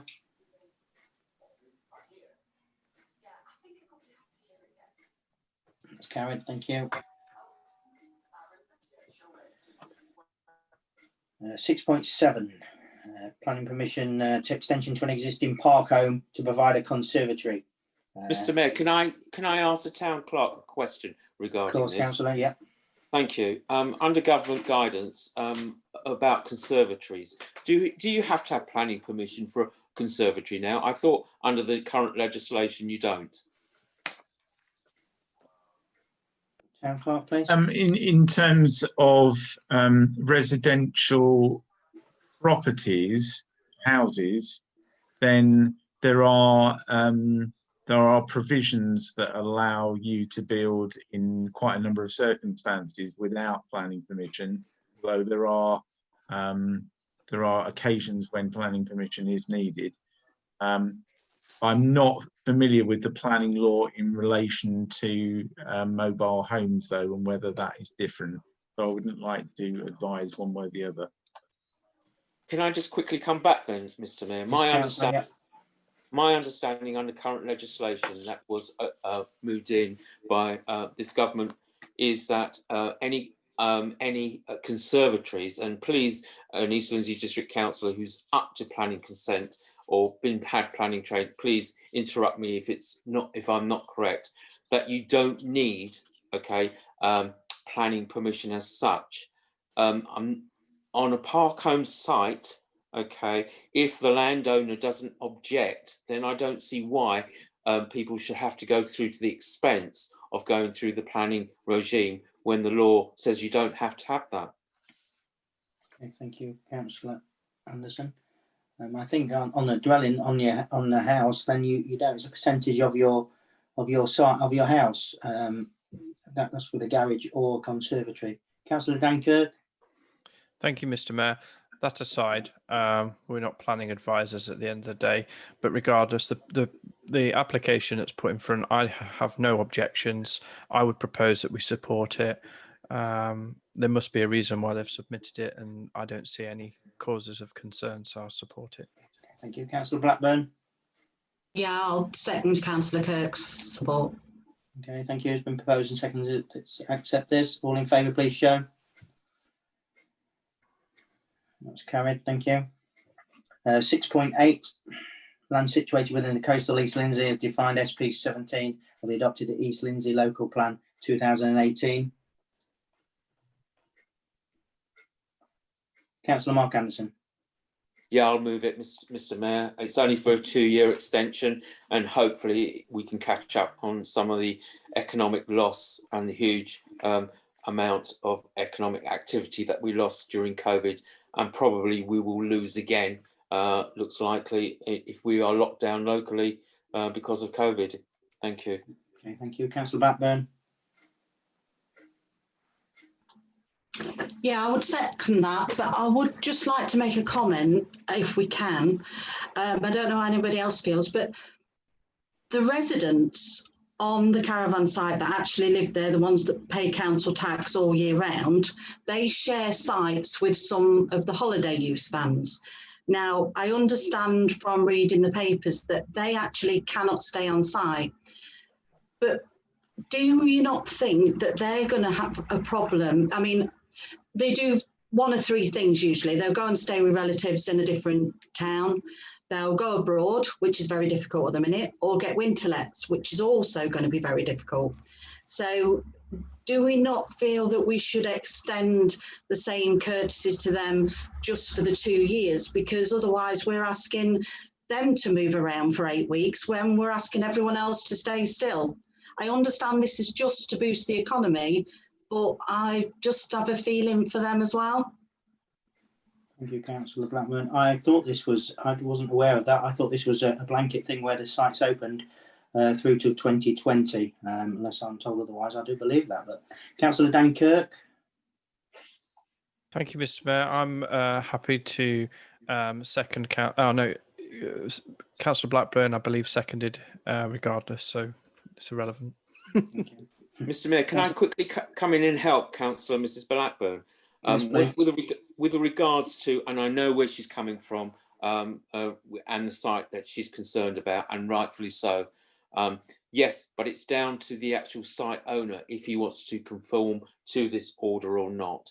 At the end of the day, we can't judge. It's just giving a period of time if he wanted to or her wanted to to open up for that 2-year period. Thank you. Also, Yes, just but- to remind, sorry. Councillor Sorry, I Blackburn. was just going to say, yeah, but East Lindsey is saying that that will not be permitted. Is there not, could we not comment as a council on their consultation that we think maybe this should be included, or is it just me that thinks that? Sorry, Mr. Mayor, can I just interrupt? Why is East Lindsey saying that? I mean, if it's a blanket order, perhaps an East Lindsey District Council could actually answer Mrs. Blackburn's comment, but I can't see why East Lindsey can pick and choose and pick and mix. It's either a blanket approach for all the sites, and it's up to the site owner, he or her, whether they want to actually open all year round for the 2-year period. I can't see how a pick and mix approach is made.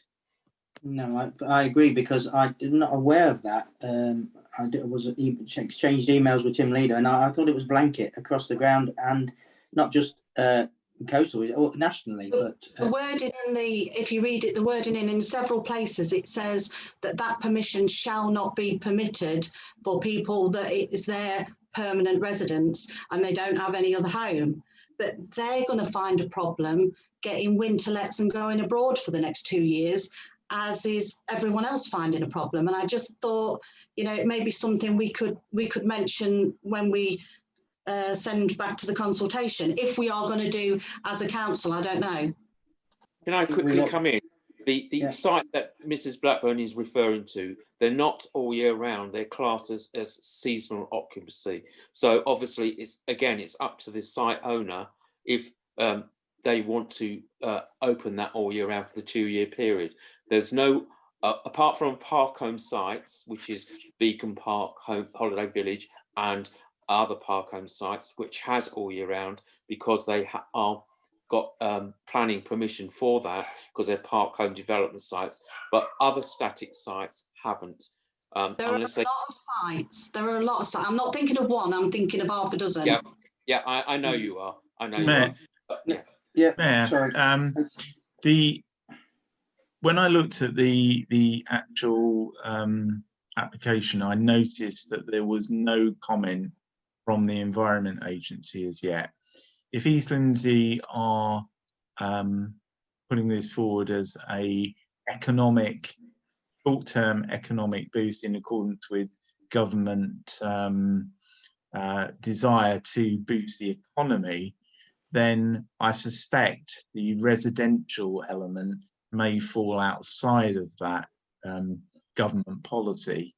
And should East Lindsey try and introduce it, then that may then cause concern from the Environment Agency in terms of you know, the increased risk to life, which we know if there's somebody in there, there's a risk all the time, but that doesn't tend to be the approach the Environment Agency take.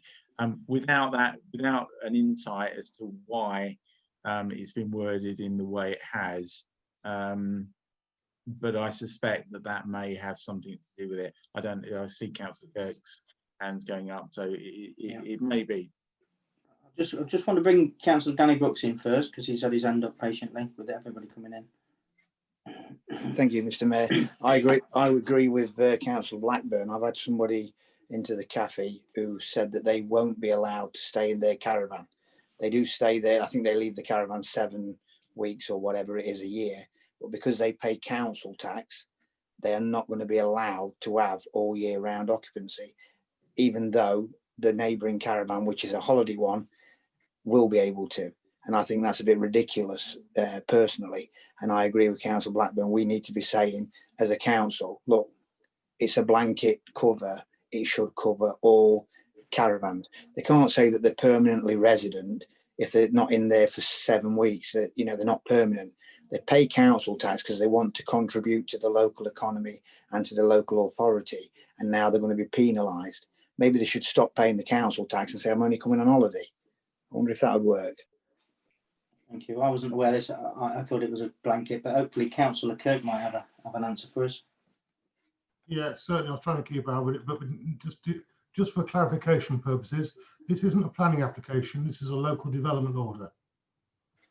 It's done as a local development order because the EA can't object to local development orders the same way they can to planning. The only way this can be overturned is if they go to court to do it. So that's why. The second thing is the whole purpose of this is to boost the economy. One of the conditions that goes in this local development order is that whoever is staying on that site must have a permanent residence elsewhere. The people who are paying council tax are paying council tax because they couldn't prove when the inspector knocked on the door that they had a permanent resident elsewhere. So they are resident in East Lindsey. The local development order is for those people who are not resident in East Lindsey. And as Councillor Hanson quite rightly said, just because the local development order will allow the site to stay open for 52 weeks a year, we would anticipate less than 30% will take that as up on that. Most of them will shut because they've got works they want to do. They use January and February to put in their new drains, put in their new pitches, put in their new services. They haven't got hard standing for their vans. They don't have roads and pathways in, so all the grass would get churned up. So it's not that every site will be open. Most will actually be shut. But the reason those who are resident in East Lindsey have been excluded is that very reason. We don't want people moving into their caravan for 2 years, and the only economic benefit is once a week they go to Tesco's or Morrison's. That's the reasoning behind it. You know, I'm not saying it's perfect. I'm not saying it's without flaws. This has been done by the planning department and through the expert guidance of the planning barrister Tim Leader as a way that we could actually get it done without other people being able to say, no, we can't. So I hope that answers your question. I'm not suggesting for 1 minute it's a perfect scheme, but it's a way of doing something really, really quickly because we're trying to get it all in place by the 9th of October. So it's in place before the parks would normally be shutting at the end of October. Okay, thank you. I've been contacted by a few caravan sites asking about this, and they're still looking for the answers. I think most of them do want to get the Christmas and the New Year out of their job, but I don't think their pipe work and that would let them go further. I think it's good news that we do try and extend it for everybody after all what we've been through. I can understand Councillor Blackburn's thing. And at the end of the day, it will be down to local enforcement of who does what. So I would like to think, again, that whoever was enforcing this would be a little bit lenient for the COVID-19. Everything else gets blamed on it. So I'd like to see that looked at. Councillor Claxton. I'd like to see, just for the sheer purpose of keeping these sites open, I'd like to propose that we move this for just so we can give the local economy a chance to be boosted. But it's just on that grounds alone, just to boost the economy for this torrid time that we've had during COVID-19. Well, just going back to what Councillor Blackburn said, do we want to put some comments in there to cover things, to cover the other side as well? Nobody knows. Nobody can fly out in and out of the country. We don't know where we're going to be at. We could all be confined and locked down again. These people are going to probably be homeless for Christmas, or just after Christmas, if this would be allowed to happen, where they could remove them. Councillor Ty. Thank you, Mr.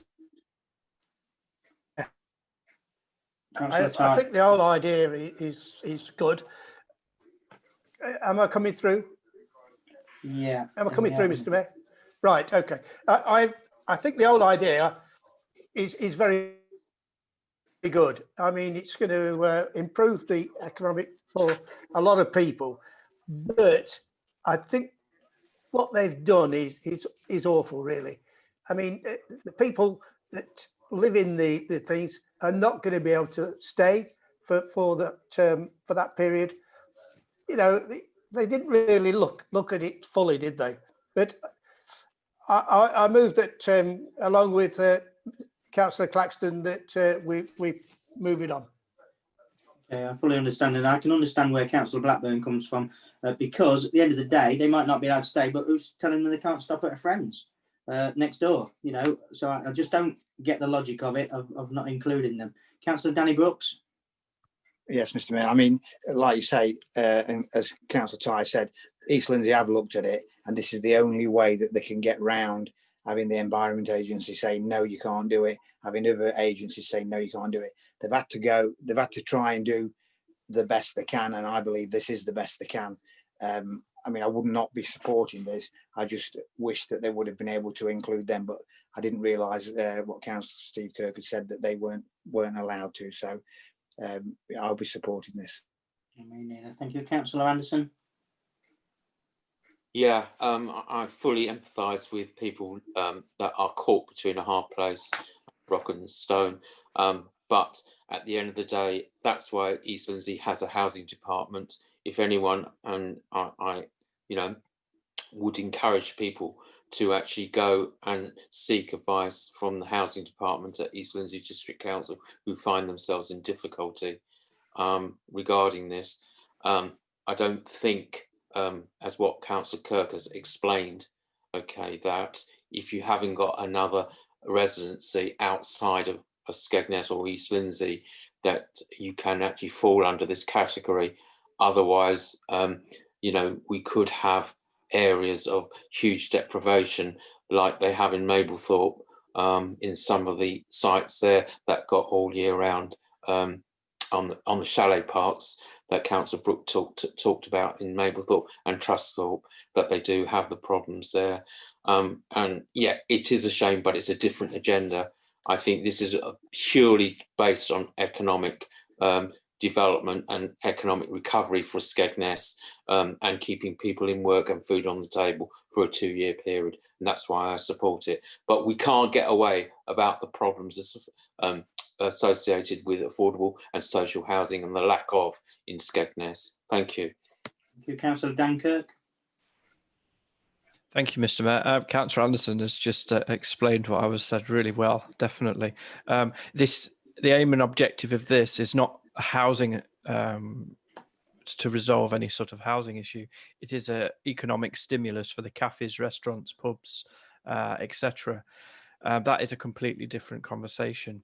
And although I empathise and kind of feel for those that are saying, well, they're getting something, well, why can't we?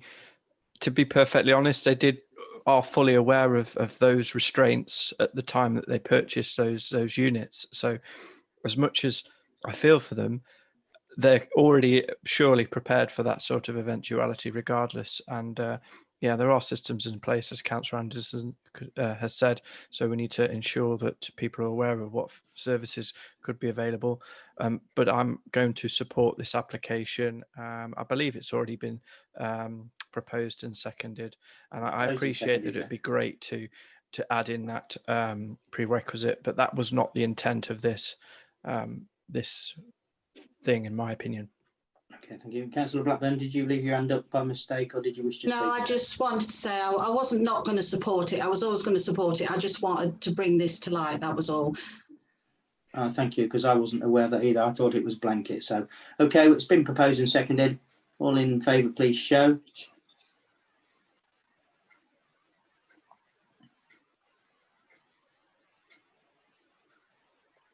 That's carried, thank you.